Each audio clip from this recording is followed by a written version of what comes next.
Hello students, आज का हमारा टॉपिक है organisation and management of instructional functions. ये ट्रेनिंग मेथोडोलॉजी सब्जेक्ट का यूनिट 8 है और आज इसके पहले पार्ट में हम डिस्कस करेंगे training and managerial responsibilities and management of classroom and workshop.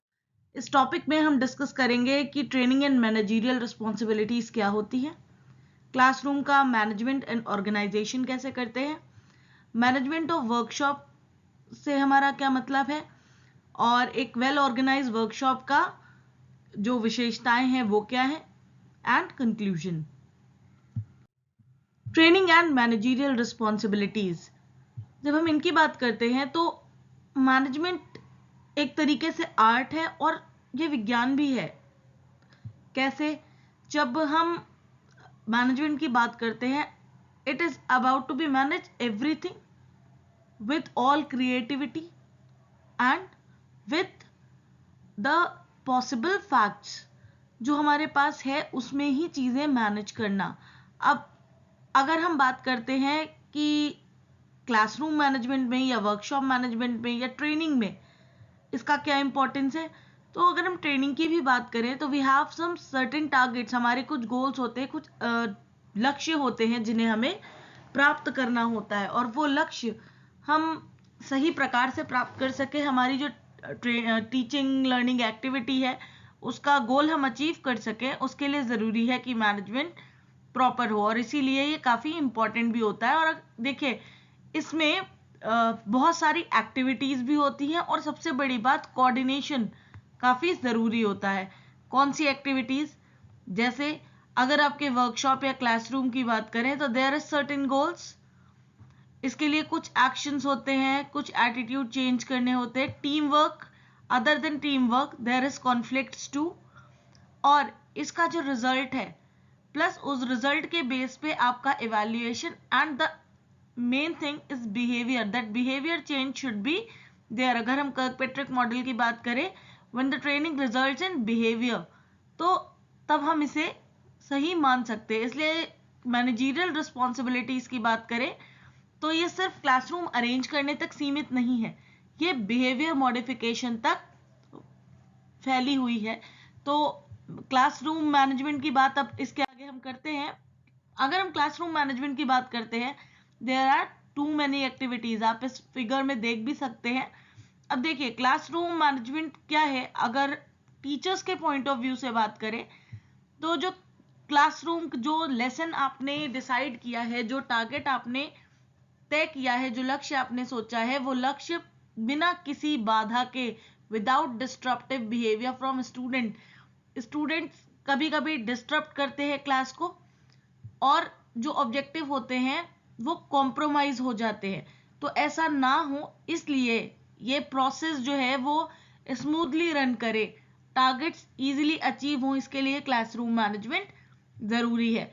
तो जो भी एक्शंस या डायरेक्शन टीचर यूज करता है एक सक्सेसफुल लर्निंग एनवायरनमेंट के लिए, ताकि टारगेट्स अचीव हो सके, ताकि टीचिंग लर्निंग एक्टिविटी सक्सेसफुल हो सके, उसे ही हम कहते हैं क्लासरूम मैनेजमेंट।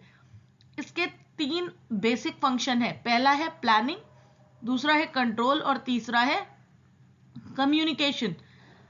अब आप यहां पर देखिए कि प्लानिंग क्या है। Planning by which objectives and procedures are selected, जो ऑब्जेक्टिव है और जो प्रोसीजर्स हैं वो सेलेक्ट किए जाए उसे हम कहेंगे प्लानिंग। तो प्लानिंग में आएगा आपका लेआउट, प्लानिंग में ही आएंगे आपके मटेरियल्स, प्लानिंग में आएंगे आपके पॉलिसीज एंड प्रोसीजर्स, और टाइम, टाइम भी प्लान करना पड़ेगा। इसके बाद आता है control, by which the conformity of performance to plans is assured, इसके द्वारा जो आपके प्लान्स हैं उनकी सक्सेस अश्योर की जाएगी। ये कैसे पॉसिबल है? इंस्ट्रक्शन के द्वारा, इन पॉलिसीज के द्वारा क्लास कंट्रोल होगा, तभी डिस्ट्रप्टिव बिहेवियर नहीं आएगा। And the third is communication, by which information is transferred both internally and externally. This is what? This is instruction. And where the change will result? The change will result in behavior. Whose behavior? Student behavior. Management of classroom की अगर हम बात करें तो clearly ये teacher की ही managerial skill पर depend करता है। टीचर क्लास को जितना अच्छा मैनेज करेगा, जो टारगेट्स हैं, जो गोल्स हैं, वो उतने बेहतर अचीव होंगे, जो ऑब्जेक्टिव्स हैं वो उतने बेहतर अचीव होंगे। तो टीचर को मैनेजमेंट पॉइंट ऑफ व्यू से भी ट्रेन करना होगा, ताकि क्लासरूम मैनेजमेंट में, क्लासरूम ऑर्गेनाइजेशन में, इस लर्निंग प्रोसेस में जो काम टीचर कर सके वो क्या है, creating a platform for the student to come out with their potentialities. बच्चों को एक क्लियर प्लेटफॉर्म देना कि वो अपने जो रियल पोटेंशियल है, जो उनके अंदर काबिलियत है, उसके साथ सामने आ सके।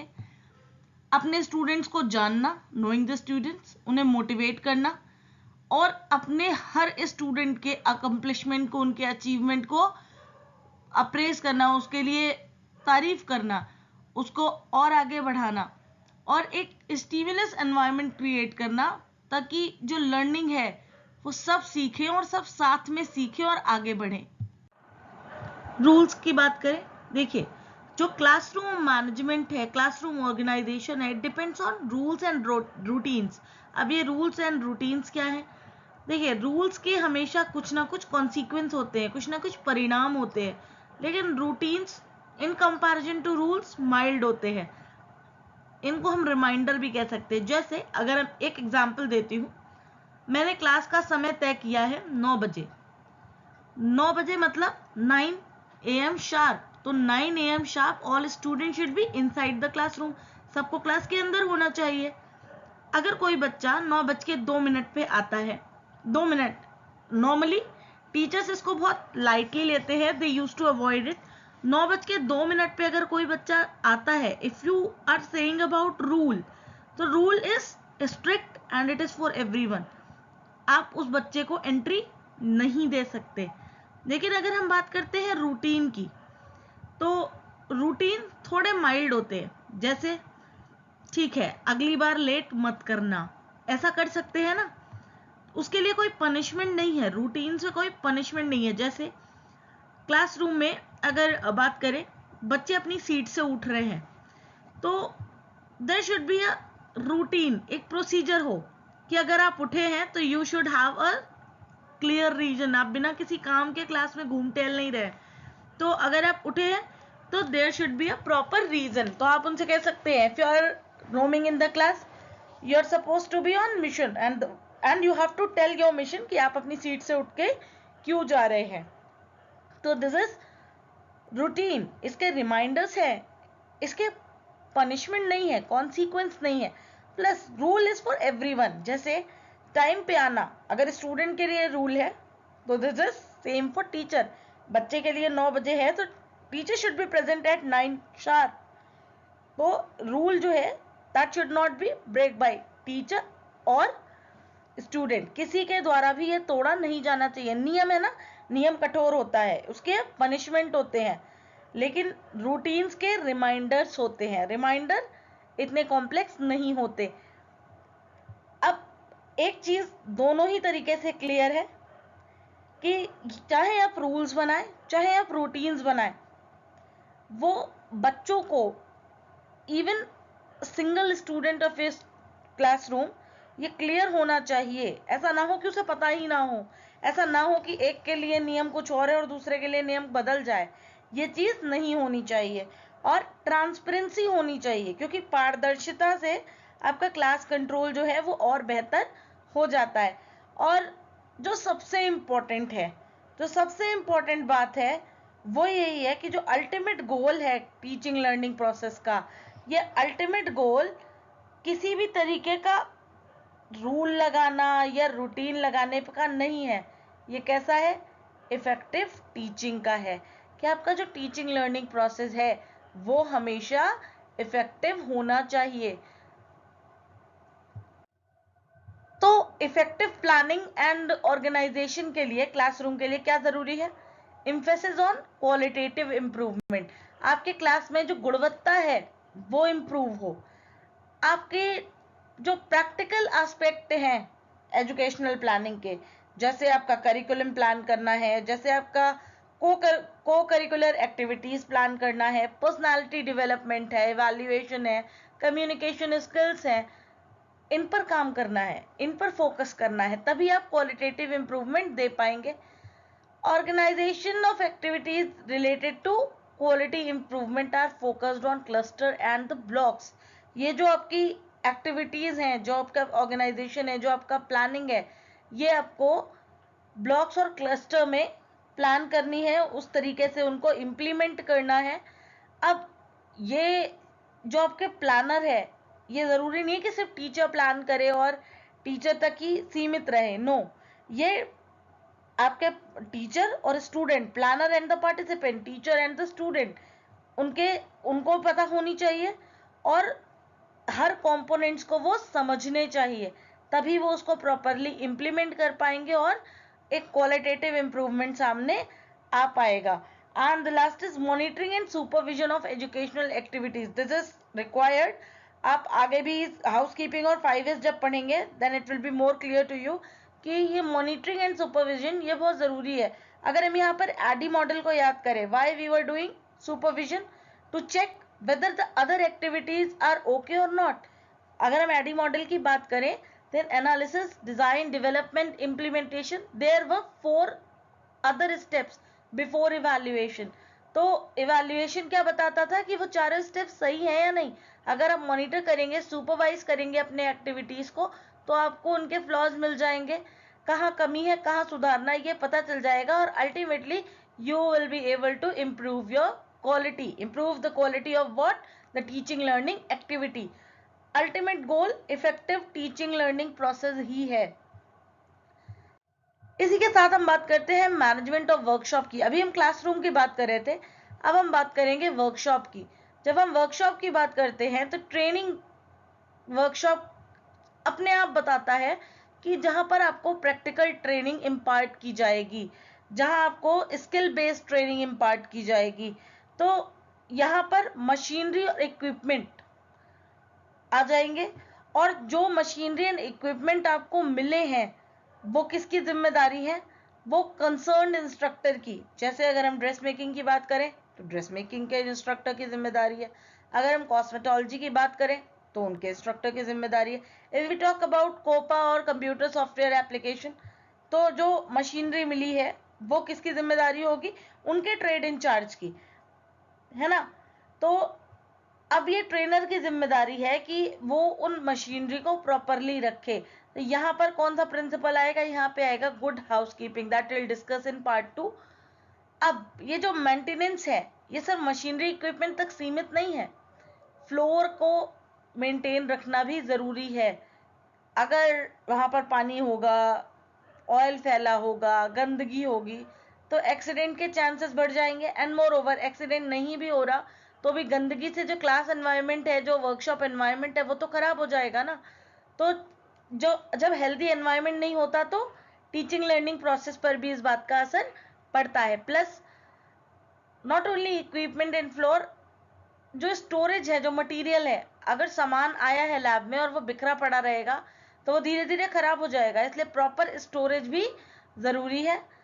उसके अलावा वेंटिलेशन, क्लास में हवा हो, लाइट प्रॉपर हो, कलर्स का यूज सही किया गया हो, फर्स्ट एड बॉक्स हो, फायर एक्सटिंग्विशर हो, सफाई हो, ये सारी चीज़ों का ध्यान रखना भी इंस्ट्रक्टर की ही जिम्मेदारी है।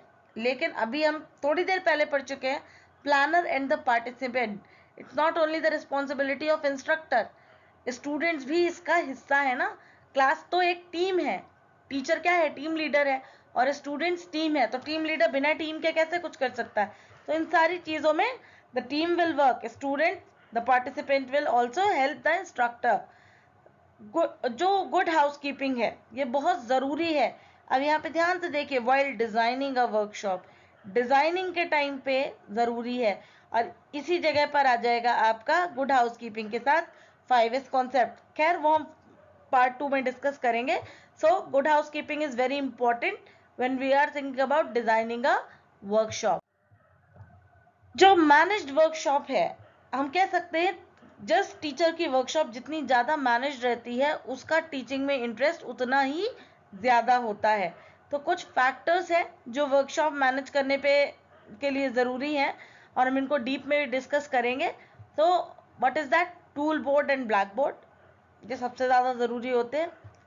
Cleanliness, display, environment, procurement and maintenance of tools and equipments, machines, materials and supplies। अब ये क्या है देखा जाए, tool board and black board. Tool board क्या होता है? टूल बोर्ड एक तरीके का डिस्प्ले बोर्ड होता है जिसपे सारे टूल्स के जो शेप है और उनके नंबर्स विद नेम एंड उनकी स्टोरेज लोकेशन ये क्लियरली मेंशन रहती है। तो अगर ये क्लीन होंगे, साफ सुथरे होंगे, प्लस रेगुलरली अपडेट होंगे, वैसा नहीं कि 4 साल पहले एक बार टूल बोर्ड बन गया और फिर 4 साल में जो नए टूल्स आए उनकी कहीं एंट्री ही नहीं है। तो टूल बोर्ड से क्या होता है, ऑन द स्पॉट इन्वेंट्री मिल जाती है एंड मोर ओवर जो मिसिंग टूल्स है आप उन पर भी नजर रख पाते हैं। ब्लैक बोर्ड की बात करें, black board when not in use must be kept cleaned. अगर आप इसका यूज नहीं कर रहे हैं तो इसे साफ सुथरा ही रखें। ऐसा नहीं कि लिख के छोड़ दिया, फ्राइडे को लिख के गए, सैटरडे संडे वो लिखा हुआ है। Before closing the lab that should be clean, ताकि जब आप मंडे को आए तो आपको देख करके अच्छा लगे। हाँ, अगर आपने कोई इंपॉर्टेंट फिगर बनाया है that is to be discussed on Monday also, तो आप उसको छोड़ सकते हैं। वैसा नहीं है कि मैडम ने कह दिया क्लीन करना है तो क्लीन करना है, नहीं। अगर आपको वो पॉइंट दोबारा डिस्कस करना है तो ओके, लेट इट बी। लेकिन यूजुअली आप हैबिट रखिए कि ब्लैक बोर्ड को हमेशा साफ करके जाइए। इवन दो अभी आप स्टूडेंट्स हैं, जब लॉकडाउन के बाद इंस्टीट्यूट ओपन होंगे, आप अपने अपने इंस्टीट्यूट में जाएंगे, try to practise all this. Plus they have to be painted periodically. जो ब्लैक बोर्ड्स हैं वो पेंट होने चाहिए पीरियोडिकली, एक साल में हो सकता है, डिपेंड्स क्वालिटी कैसी है, प्लस आप क्या यूज कर रहे हैं। जैसे ग्रीन बोर्ड में रेगुलरली पेंट करने की जरूरत नहीं पड़ती, जो पुराने ब्लैक बोर्ड्स होते थे उनमें रेगुलरली पेंट करने की जरूरत पड़ती थी। क्लीनलीनेस की बात करें तो क्लीनलीनेस का मतलब ओवरऑल वर्कशॉप की क्लीनलीनेस से है। वहां पर जो फ्लोर है वो कैसा होना चाहिए? अनसॉइल्ड, मतलब वहां डस्ट नहीं होनी चाहिए, मिट्टी नहीं होनी चाहिए, ऑयल, वाटर, स्क्रैप ये सब कुछ फ्लोर पे पड़ा नहीं होना चाहिए। जब आप बंद करके, जब आप शाम को अपना वर्क प्लेस, अपना वर्कशॉप क्लोज करें, तो मेक श्योर जो आपके इक्विपमेंट्स हैं, टूल्स हैं, वो क्लीन्ड हो और जहां पे उनकी जगह आपने नियत की है वहीं पर रखे हो। ऐसा नहीं हो काम किया और वहीं छोड़ दिया टेबल पर, अब वो वहां से गायब हो जाए, गंदा हो तो गंदा रह जाए, ऐसी चीजें नहीं होनी चाहिए। जो भी डिस्कार्डेड मटेरियल है, जो वेस्ट है, वो क्लियर कर देना चाहिए, डिस्पोज कर देना चाहिए डस्टबिन में। Floor should be clean. और जब कभी भी आप लैब लॉक करें, अपना वर्कशॉप बंद करें, तो जो लाइट्स हैं वो बंद करके जाएं।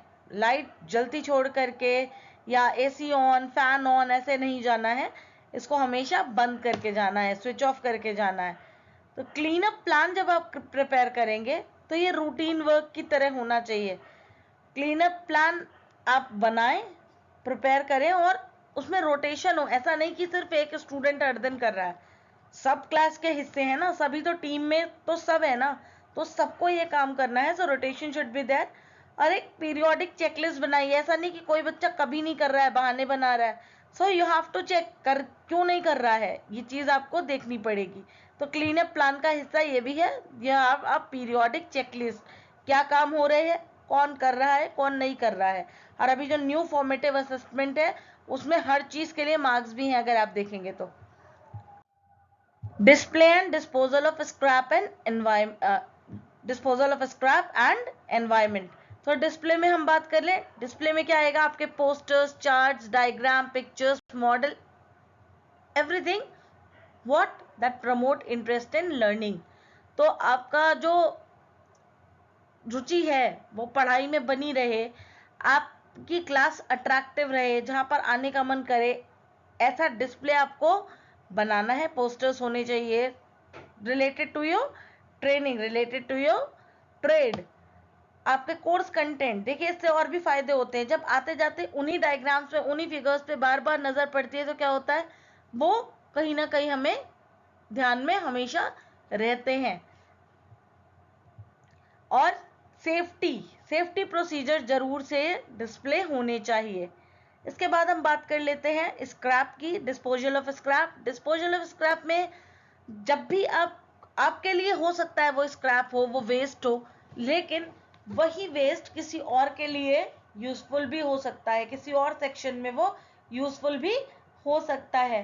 तो जब कभी भी आप कोई वेस्ट डिस्कार्ड करने की सोचे, आप जरा दूसरे सेक्शन से बात कर लें, ऐसा ना हो कि आपके लिए जो चीजें डिस्कार्डेड है वो कोई और यूज कर सकता हो। और अब बात कर लेते, देखिए, और जिन भी स्क्रैप की कोई वैल्यू हो, वैल्यू मतलब जो मनी वैल्यू हो, जिनका कोई पैसा मिल सके, उसको यूं ही डस्टबिन में नहीं डालना है, उनको रिटर्न करना है स्टोर में। जब आप उनको प्रॉपरली यूज कर चुके हैं, आपके लिए वो वेस्ट है, आप उसे स्टोर में रिटर्न करिए। एंड प्लस आप एक प्रॉपर रिकॉर्ड रखें।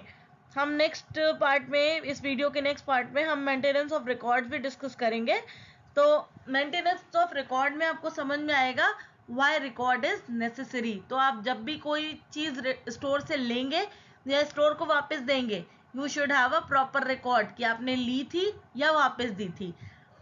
तो अब बात करते हैं एनवायरनमेंट की। देखिए, जो फेवरेबल एनवायरनमेंट होता है वो हमेशा लर्निंग प्रोसेस में हेल्पफुल होता है, वो हमेशा मदद करता है, आपको सपोर्ट करता है। प्लस स्टूडेंट के बीच में कोऑपरेशन, एडमिनिस्ट्रेशन और इंस्ट्रक्टर जो है, इनके बीच में कोऑपरेशन जरूरी है कि जो एनवायरनमेंट है वो हेल्दी एनवायरनमेंट क्रिएट हो सके, कंफर्टेबल एनवायरनमेंट क्रिएट हो सके, जिससे कि जो टीचिंग लर्निंग प्रोसेस के ऑब्जेक्टिव है वो अचीव किए जा सके। और इसमें ही बात आ जाती है हमारे पास लाइट एंड वेंटिलेशन की। This is very much necessary. और इसके अलावा क्या जरूरी है? Good tools and equipment. Good का मतलब ये नहीं कि बहुत कॉस्टली, गुड का मतलब है इन गुड वर्किंग कंडीशन। जो आपके पास मशीन्स है वो हो, मटेरियल्स अवेलेबल हो, फर्नीचर कंफर्टेबल हो। कंफर्टेबल का भी आप गलत मतलब नहीं निकालिएगा। कंफर्टेबल का मतलब जिससे बैठने के बाद आपको चोट ना लगे। जैसे अब कुर्सी का व्हील निकला हुआ है, 4 में से 1 व्हील गायब है, कोई बैठेगा तो गिर सकता है ना, एक्सीडेंट की पॉसिबिलिटी है, और किसी चीज से टकरा गया तो ज्यादा चोट भी लग सकती है। तो ये सारी चीजें नहीं होनी चाहिए। तो इसका ध्यान रखना है कि आपका फर्नीचर कंफर्टेबल हो आपके क्लासरूम का। और हर एक ट्रेनी के साथ अंडरस्टैंडिंग होनी चाहिए, उनके प्रॉब्लम कहाँ पर आ रहे हैं। प्लस एक गुड ह्यूमन रिलेशनशिप मेंटेन करनी है। एक अच्छा टीचर स्टूडेंट रिलेशनशिप कब मेंटेन होगी? जब एक गुड ह्यूमन रिलेशनशिप मेंटेन हो जाएगी। तो ये एनवायरनमेंट बनाना भी ज़रूरी है ताकि आप अपने टीचिंग लर्निंग प्रोसेस के जो ऑब्जेक्टिव्स है उन्हें अचीव कर सकें। इसके बाद आता है procurement and maintenance of tools and equipments. तो जो आपका टूल्स, इक्विपमेंट, मटेरियल, सप्लाईज, इनका प्रोक्योरमेंट भी इंस्ट्रक्टर की ही रिस्पॉन्सिबिलिटी है। जो भी टूल्स एंड इक्विपमेंट्स आपके सिलेबस में है, सबसे पहले तो वो क्लासिफाइड होने चाहिए। उनका जो नंबर है, हर टूल को एक नंबर दिया जाना चाहिए।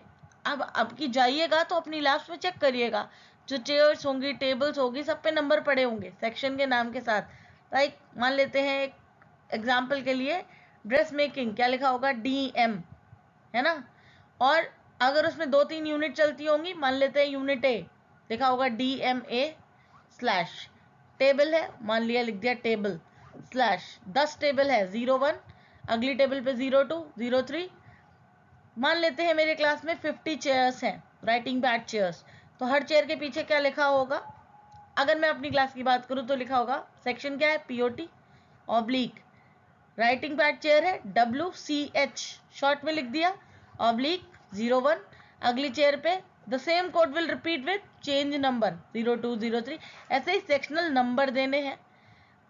और ये नंबर सिर्फ इक्विपमेंट को नहीं देने हैं, ये नंबर आपके रिकॉर्ड में भी होने चाहिए कि आपने इतनी कुर्सियां इंडेंट कर रखी हैं। अभी आगे डिस्कस करेंगे मेंटेनेंस ऑफ रिकॉर्ड्स, देन ये बात हम फिर से डिस्कस करेंगे।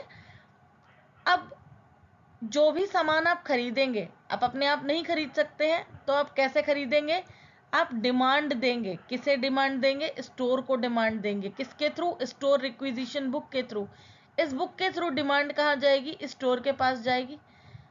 ये जो डिमांड है, ये आप किससे अप्रूव कराएंगे? ऑब्वियसली जो हेड ऑफ द ऑफिस होंगे, प्रिंसिपल से आप अप्रूव कराएंगे। मैं ये मान के चल रही हूँ आप सब इंस्ट्रक्टर बनने वाले हैं, सब इंस्ट्रक्टर ट्रेनीज है, तो जो डिमांड होगी वो आप किसके थ्रू अप्रूव्ड होनी चाहिए? प्रिंसिपल के थ्रू होनी चाहिए। फिर वो कहाँ जाएगी? स्टोर में जाएगी। आपके पास हमेशा ट्रैक होना चाहिए स्टॉक पोजीशन का।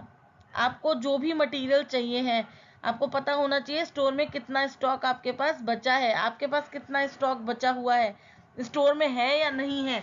तो इसका ट्रैक आपको रखना है, तभी आप अकॉर्डिंगली फ्रेश डिमांड दे पाएंगे।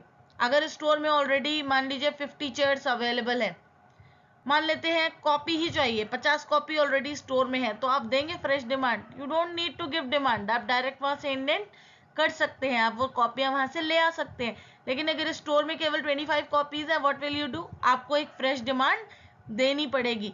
जब वो अपने एक तय लेवल से स्टॉक नीचे चला जाए, मान लीजिए सब लोग यूज कर रहे हैं चौक, चौक के 2 ही डिब्बे बचे हैं, फिर सारे सेक्शन में क्या होगा? तो ये देखना होगा ना कि ऐसी स्थिति आए इससे पहले और सामान आ जाए। तो स्टॉक पोजीशंस का भी ध्यान रखना इंस्ट्रक्टर की जिम्मेदारी है, कम से कम अपने सेक्शन के लिए तो ध्यान रखना चाहिए। Properly arrange tools in cabinets cupboards for easy identification and checking losses. जो भी सामान, जो भी इक्विपमेंट, जो भी टूल्स हैं, देखिए जो बड़ी मशीन है वो तो आप अलमीरा में रख नहीं सकते, लेकिन जो छोटे छोटे टूल्स हैं, जो छोटे इक्विपमेंट्स हैं जिन्हें आप यूज करने के बाद अंदर रखते हैं, उनको आप प्रॉपरली कैबिनेट्स में या अलमीराज में अरेंज करेंगे एंड प्रॉपरली अरेंज करेंगे, ताकि आप इजीली उन्हें आइडेंटिफाई कर सकें, और अगर उनमें से कुछ कम हो तो आप देख सकें क्या खोया है। Number and store all equipment systematically. Numbering मैंने आपको पहले बताई थी कि नंबरिंग प्रॉपरली होनी चाहिए आपके टूल्स इक्विपमेंट्स पे, एंड ये जितने भी है इन्हें प्रॉपरली सिस्टमेटिक ढंग से आप स्टोर करेंगे। ऐसा नहीं कि कुछ भी कहीं रख दिया, आपके 2 स्क्रू ड्राइवर एक अलमीरा में है, 2 कहीं और है, बाकी बचा हुआ सेट, ऐसा नहीं रखना है। जो एक तरीके के टूल्स हैं उन्हें एक साथ रखें। जो आपके ब्लंट टूल्स हैं जिनसे एक्सीडेंट्स हो सकते हैं, जो प्रॉब्लम क्रिएट करते हैं, उनको या तो रिपेयर करें, और अगर वो रिपेयर नहीं हो सकते हैं तो उन्हें अलग करके रख दें। और स्टोर रिटर्न करना पॉसिबल है। अगर वो नहीं बन सकते हैं, मान लीजिए अभी रिपेयर नहीं हो पा रहे, बाद में हो सकते हैं, तो साइड रख दें। अगर वो रिपेयर हो ही नहीं सकते, पूरी तरीके से खराब हो चुके हैं, तो आप उन्हें स्टोर रिटर्न कर दें। लैब में नहीं रखें, और बिल्कुल ऐसे इजी रीच में तो बिल्कुल नहीं रखें कि स्टूडेंट अपने आप को हार्म करे, कोई एक्सीडेंट हो, ऐसा काम नहीं करना है। प्लस जितने टूल्स इक्विपमेंट्स आपकी लैब में अवेलेबल हैं, उनकी कॉस्ट स्टूडेंट को क्लियर हो। इसका ये मतलब नहीं है कि हर दिन आप बताएं कि 25,000 का फंक्शन जनरेटर आया है, दैट डजंट मीन दैट, लेकिन फिर भी उनकी कीमत बच्चों को पता हो, क्योंकि वो कहाँ से आया है? पब्लिक मनी से आया है, तो वो they should have respect for public money, इसलिए कॉस्ट उन्हें बताएं। मशीन्स की बात कर ले तो जो मशीन्स हैं वो हमेशा बेस्ट वर्किंग कंडीशन में होनी चाहिए। आपका रिपेयर प्रोसीजर, अगर कुछ खराब हो रहा है तो आप रिपेयर प्रोसीजर फॉलो करें, ताकि जो आपका सेक्शन है वो प्रॉपरली चल सके। अगर आपके पास 2 मशीन्स है और दोनों खराब हो जाएं तो फिर आप बच्चों को ट्रेनिंग कैसे देंगे? इसलिए जो रिपेयरिंग का प्रोसीजर है उसे रेगुलर इंटरवल्स पे आप करते रहें, आप मेंटेनेंस चेक करते रहें उसका, कि वो चीज़ खराब ना होने पाए, और अगर हो गई है तो रिपेयर जो है वो प्रॉम्प्ट एक्शन लिया जा सके। हर मशीन की स्पेसिफिकेशन उसके पास में होनी चाहिए। इससे क्या होगा? सेफ्टी डिवाइसेस क्लियर होनी चाहिए, ताकि जो स्टूडेंट है वो उसे इजीली रेफर कर सके। एंड जो उसका प्रिवेंटिव मेंटेनेंस है, मान लीजिए किसी मशीन का प्रिवेंटिव मेंटेनेंस है, या आपके लैब की मशीन्स का जो प्रिवेंटिव मेंटेनेंस है उसका शेड्यूल डिस्प्ले पे होना चाहिए, ताकि बच्चों को मालूम हो आज इसका मेंटेनेंस किया जाएगा। और मेंटेनेंस अकेले नहीं करना है, अपने स्टूडेंट्स को उसमें इन्वॉल्व करें, ताकि वो भी तो सीखे, कल उन्हें भी तो करना होगा। अब बात कर लेते हैं मटेरियल्स एंड सप्लाईज की। तो जो मटेरियल्स हैं ये 2 तरीके के हैं, एक है रॉ मटेरियल और दूसरा है कंज्यूमेबल्स। इन्हीं कंज्यूमेबल्स को हम सप्लाईज भी कहते हैं। रॉ मटेरियल्स क्या है? रॉ मटेरियल्स वो जो अपना ओरिजिनल रूप खोने के बाद जो फाइनल प्रोडक्ट है उसका हिस्सा बन जाए। जैसे एग्जाम्पल के तौर पे कपड़ा है, रॉ मटेरियल है, उस कपड़े से एक ड्रेस बन गई, तो वो जो ड्रेस है वो क्या है? वो फाइनल प्रोडक्ट है। बनी किससे? उसी क्लॉथ से बनी ना। तो वो क्लॉथ जो था उसने एक नया ही रूप ले लिया, वो फिनिश प्रोडक्ट का हिस्सा बन गया। जैसे थ्रेड है, सिलाई में लग गया ना, वो भी किसका हिस्सा बन गया? फिनिश प्रोडक्ट का हिस्सा बन गया। उसे हम कहेंगे रॉ मटेरियल। लेकिन कुछ सप्लाईज है, जैसे लिपस्टिक है, लग गई ना, कलर कर दिए उसने लिप्स, तो अब क्या हुआ? प्रोडक्ट का हिस्सा बन गई। जैसे रेजिस्टेंस है, जैसे कैपेसिटर्स है, एलईडीज हैं, आपने कोई प्रोजेक्ट बनाया, वो उसमें लग गए ना, आपके फाइनल सर्किट का, फाइनल प्रोडक्ट का हिस्सा बन गए ना वो, तो वो क्या है? वो आपके रॉ मटेरियल है। लेकिन जो अपनी एग्जिस्टेंस खो दें, मतलब बिल्कुल पूरी तरीके से समाप्त हो जाए, जैसे बोर्ड मार्कर, जैसे चौक, इन्हें क्या कहेंगे? कंज्यूमेबल्स। जो कंज्यूम हो जाए, समाप्त हो जाए, उन्हें हम कहेंगे कंज्यूमेबल्स। उन्हें हम सप्लाईज भी कहते हैं। ये जो मटेरियल्स हैं और कंज्यूमेबल्स हैं, ये सफिशिएंट क्वांटिटी में आपको स्टोर से लेने हैं और उन्हें सेफली रखना है। ये नहीं कि ले लिए, कंज्यूमेबल है, लॉस हो रहा है, होने दो। No, you have to keep it safe ताकि लॉसेस ना हो। और इसके अलावा इन्फ्लेमेबल या हजार्डस मटेरियल है, इसको आपको साइड रखना है। कोई केमिकल है, कोई भी ऐसी चीज जिससे एक्सीडेंट हो सकता है, उसको आपको सेपरेट रखना है। तो स्टोरेज इज ऑल्सो इम्पोर्टेंट। एक ऑर्गेनाइज्ड वर्कशॉप की कैरेक्टरिस्टिक्स, विशेषताएं क्या होंगी? A well planned and managed workplace provides a good physical and psychological atmosphere for learning. जो एक अच्छी जगह, वेल प्लान्ड ऑर्गेनाइजेशन होगी, well planned and organised workshop होगी, वो एक अच्छा फिजिकल और साइकोलॉजिकल एनवायरमेंट, वातावरण प्रदान करेगी। और जब एनवायरमेंट सब कुछ सही होगा, इक्विपमेंट चल रहे होंगे, तो टीचर भी वहां का फुल कंट्रोल में होगा अपनी लर्निंग एक्टिविटी के। सिस्टमेटिक डिस्ट्रीब्यूशन होगा हर एक्टिविटी के लिए। अब ऐसा ना हो एक मशीन उसके बगल में बिल्कुल सटा के दूसरी मशीन, तो एक पे जो काम कर रहा है वो दूसरे को डिस्टर्ब कर रहा है, ऐसा काम नहीं होगा। वेल ऑर्गेनाइज्ड है, इसलिए हर एक्टिविटी के लिए जो वर्क एरिया है वो प्रॉपरली अलॉट किया होगा। प्रॉपर वेंटिलेशन और लाइटिंग होगा, प्लस फर्स्ट एड कैबिनेट्स भी अवेलेबल होंगे। इन केस, इतने के बाद भी अगर कोई एक्सीडेंट हो जाता है तो फर्स्ट एड का यूज किया जा सके, और हर बच्चे को फर्स्ट एड की जानकारी, हर बच्चे को फर्स्ट एड की ट्रेनिंग जरूर दे जानी चाहिए। और वहां पे जो फर्स्ट एड कैबिनेट है वो भी वेल प्लान, वेल मैनेज्ड होना चाहिए। ऐसा नहीं हो कि बस बॉक्स है, उसके अंदर कुछ है ही नहीं। तो जो भी जरूरी सामान है फर्स्ट एड किट का, वो बॉक्स में होना चाहिए। तो जब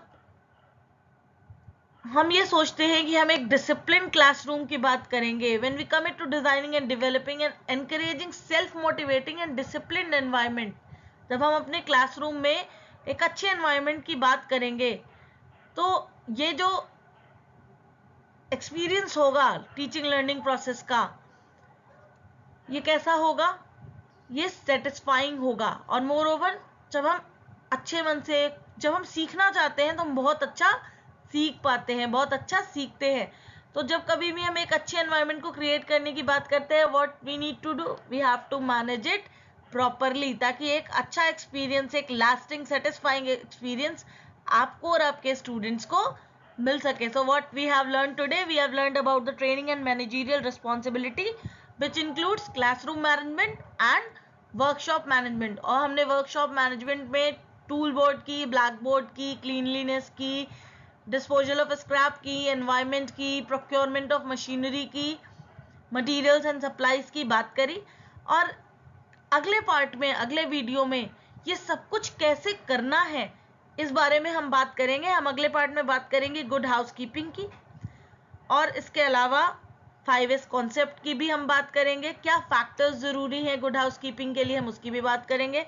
मेंटेनेंस ऑफ रिकॉर्ड की बात करेंगे, और जो इंस्ट्रक्शनल एरिया में सेफ्टी प्रोसीजर्स हैं, क्यों गलतियां होती हैं, हम उसके बारे में भी डिटेल में डिस्कस करेंगे in the next part of this video, this unit. तो तब तक के लिए थैंक यू गाइस। और अगर आपको कोई भी डाउट हो, you already have my WhatsApp number, तो आप मेरे को डिस्कस कर सकते हैं। Thank you.